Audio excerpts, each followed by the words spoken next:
This is Gene Keys, Skyserve, Texas News.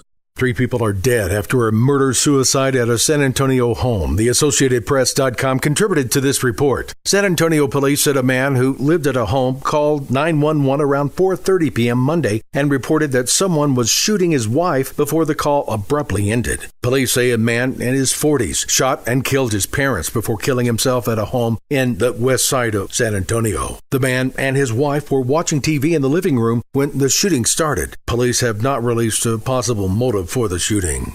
An officer is wounded near UT-Arlington by a murder suspect. NBCDFW.com contributed to this report. The Arlington officer, Eddie Johnston, Monday night was serving a murder warrant to the suspect killer of a Saginaw teen. Saginaw and Arlington police have been trying to arrest 23-year-old Joel McCommon about 11 p.m. near the University of Texas at Arlington campus. He is suspected of fatally shooting 17 years old Jordan Miles Saturday afternoon. Arlington police were trying to make contact with McCommon when he fired on the officer from inside an off-campus apartment. The officer returned fire, wounding McCommon. The suspect was taken to the hospital in police custody and is expected to survive. Officer Johnston was taken to an area hospital and was released Tuesday afternoon.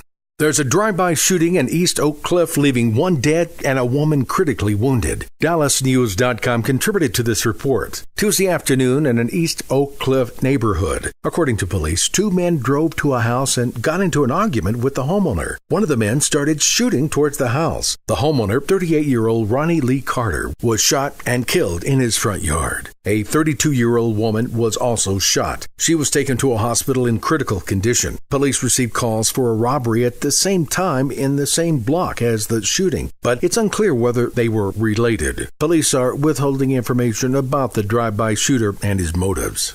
Houston police are looking for a couple of bank robbers with dye all over the inside and outside of the getaway car. KHOU.com contributed to this report. Police in West Houston are looking for a pair of robbers who held up a bank Tuesday morning. The robbery happened at a Capital One bank around 10:10 a.m. A 911 caller told police that 2 men wearing masks took a bag of cash and then fled in a black Honda Civic. A view from a TV news helicopter shows the men dropping the cash after a dye pack went off. Police reported that the car may also have red dye inside and outside the vehicle. The search for the colorful bank robbers continued.